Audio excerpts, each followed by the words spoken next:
Hi, this is Eric from the Longbox Review Comic Book Podcast. Welcome to the show. Today I have for you something I'm calling one-hit wonders.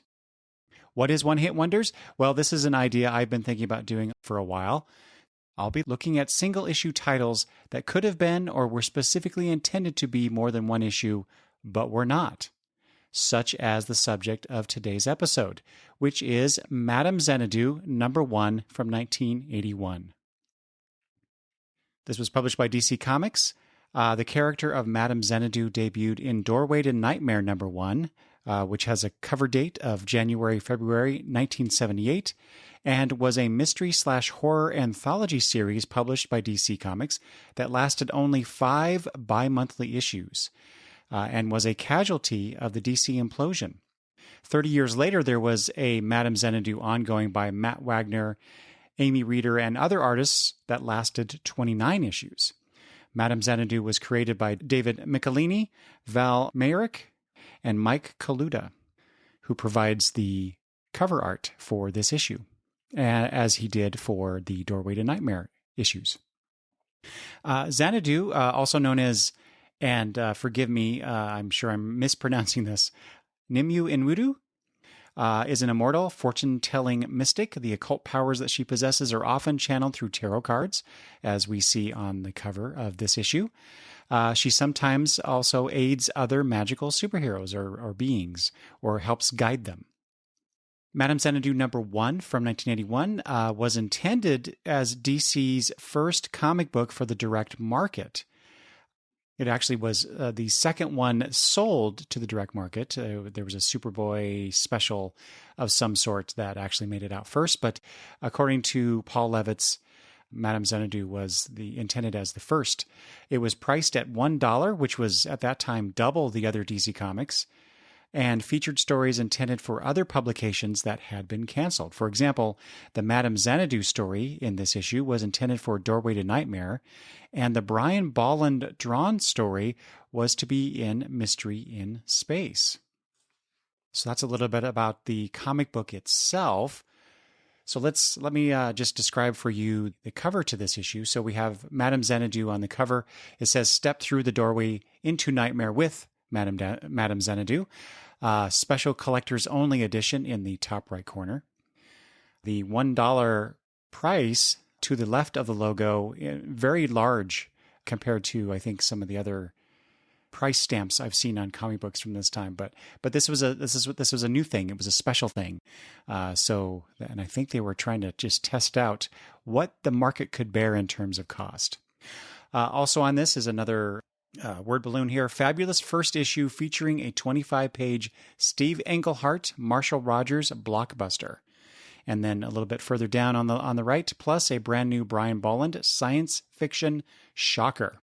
And the art, as I said, by Mike Kaluta, features Madame Xanadu in the center of this image. She's holding up a tarot card, the Death card, I believe. And then there are a few other tarot cards placed in front of her in the foreground. And she's in her shop, which we see in this first issue. And then if you turn the comic over, you get to see the same exact image without all of that text covering it up.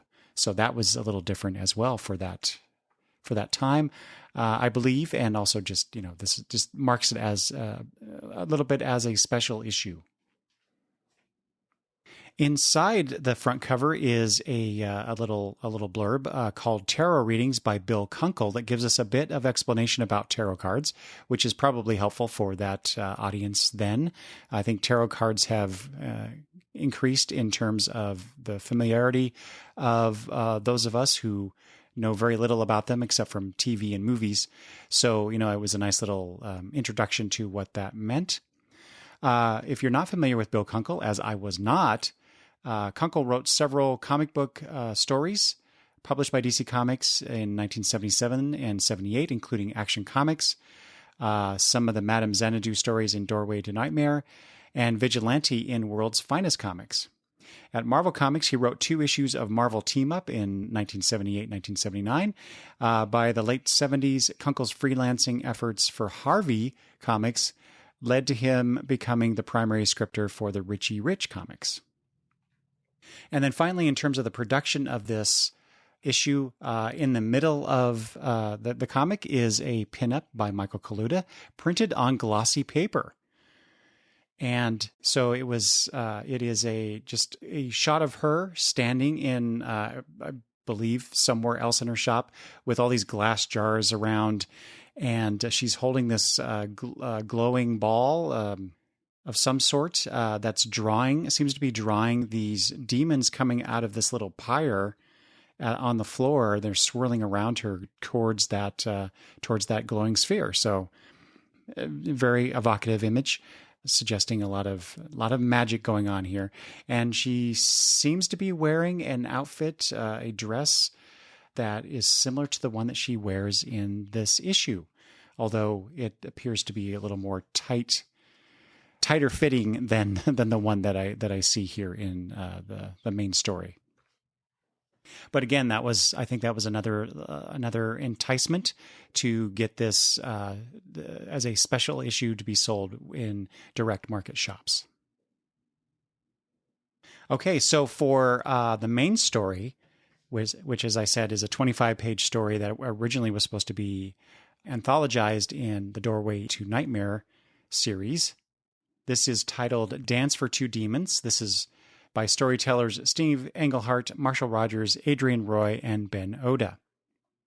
So just to give you an idea of what this is about, I'll give you hopefully a brief synopsis, as brief as I can be with 25 pages of story. So drug addict Joseph breaks into Madame Xanadu's shop looking for a stash. She confronts and then convinces him that he needs to go to a nearby clinic for help. Later that day, Laura arrives wanting to learn more about witchcraft and the book of spells that once belonged to her aunt. Madame Xanadu gives Laura a tarot reading that is interrupted by Joseph, who claims the clinic isn't helping. Xanadu convinces him to return, and as he leaves, he shares a look with Laura and a connection is made. Before Laura leaves, Xanadu asks for the book, but Laura refuses. Later, Xanadu calls the clinic to check on Joseph, but finds he is no longer there. When she does find him, Laura is with him, and they're in love. Also, a little bit high. Xanadu leaves. Later, Laura and Joseph take a walk, literally and figuratively, down memory lane, led by the smell of honeysuckle and the companionship of a cocker spaniel. But they have to get back because they are hosting a masquerade party with the whole block, including a cameo from a Marshall Rogers drawn Joker from the Batman books, which was a nice little touch. As the revelers dance, however, the clock strikes midnight and the demons Tammuz and Ishtar appear to produce human legacies. Our power shall be planted in this world forever, they say. But Madame Xanadu reveals herself and breaks Laura and Joseph's trance with a puppy carrying honeysuckle. She appeals to them to look at each other. What do you see in those eyes? What do you feel? They then declare their love for one another and break the spell, sending the demons away. Xanadu checks in on Laura and Joseph to find that he is now clean, and she gives Xanadu the spell book. She wishes them luck. The end. So this story is a bit heavy on plot, but surprisingly also has a bit of characterization in Laura and Joseph, unexpectedly, I have to admit.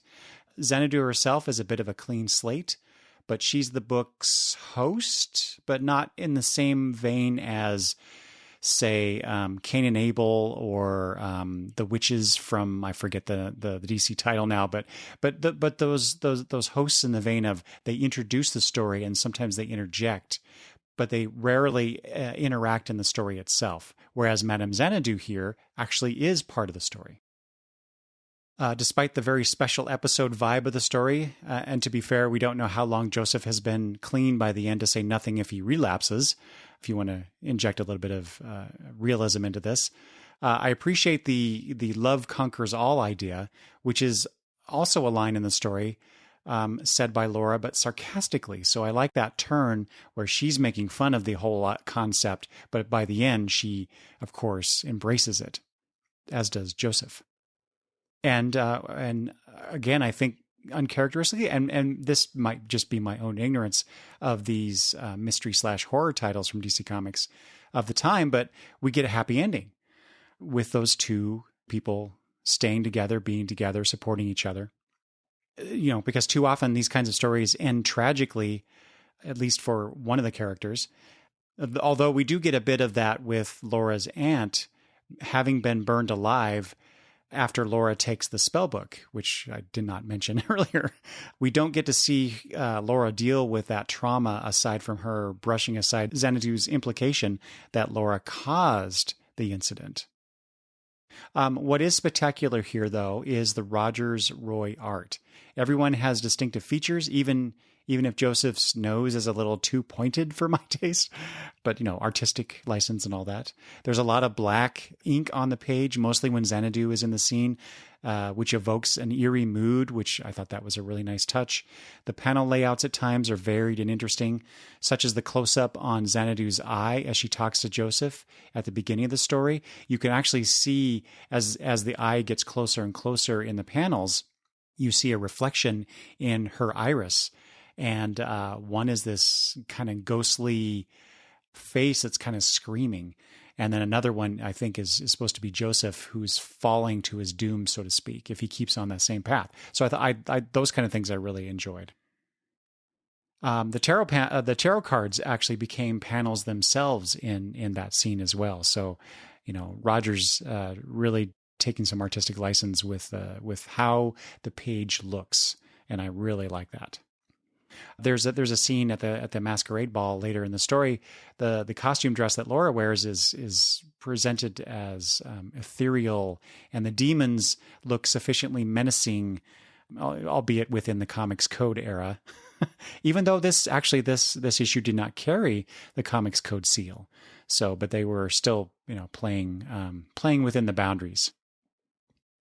Anyway, if you are a fan of Madame Xanadu, or perhaps like me, you know her from various brief appearances in other comic books over the years, but you don't really know that much about her, this might be the Doorway into Nightmare series for sure, because that's where she first appears, and then this continuation of those stories, and then the later series, which I actually have the 29 issue series that I mentioned that came out 30 years after this.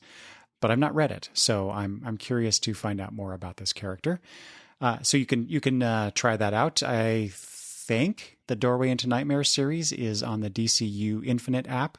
So if you are a subscriber, you can at least read those stories there. I don't recall now if Madame Xanadu #1 that I'm talking about now is part of that. All right, the second story in this particular issue, as I said, was intended for Mystery in Space, but this is called Falling Down to Heaven by storytellers J.M. DeMatteis, Brian Bolland, Adrian Roy again, and Ben Oda as well. So as I mentioned on the cover, it said a brand new Brian Bolland science fiction shocker, which I found very interesting. Because as I recall, Brian Bolland hadn't done that much work at DC Comics at that time. I could be wrong about that, but I'll come back to that in a little bit. So, Falling Down to Heaven. An alien finds a human man in a crashed spacecraft. He takes the man back to his home.